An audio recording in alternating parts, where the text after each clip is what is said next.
Një tjetër nismë për pasurimin e faunës e egrur është ndërmarrë në zonën e Valldesit, ku shoqata e gjuetarëve Tradit dhe Pasion ka hedhur rreth 100 thellë zafushe në përpjekje për të rigjalluruar popullatën e këtij shpendi në natyrë.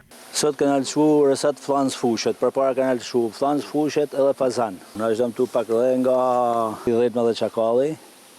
Pak edhe është gjujt me thënë drejtën nga gjyqtarët, duke falendëruar dhe kryetarin e bashkisë që na bani të mujtun e na caktoi një zonë të mbrojtur për shtimin e faunës.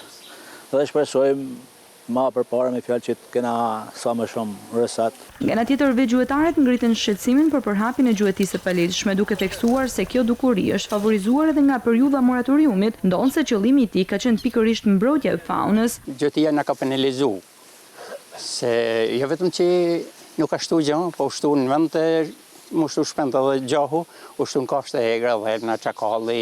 Mendojmë se do ta mbrojmë fije vetë, se gjuetarët e paligjshëm e gjujnë se e gjujnë, por do të mundona me kontribu vetë si me rujtë, na si shoqat. Shumë grupe gjuetarësh kanë pas bërë rivalitete mes njëri tjetrit. Shpresojmë të rivalitete t'i kthejnë rivalitet kush e shton më shumë tani, sidomos shpend autoktone dhe kafshët autoktone. Bashkia e Valldes ka ndërmarrë iniciativë për ndarjen e zonave, të cilat tashmë janë shpallur edhe si zona të mbrojtura me synim ruajtjen dhe menaxhimin më të mirë të biodiversitetit.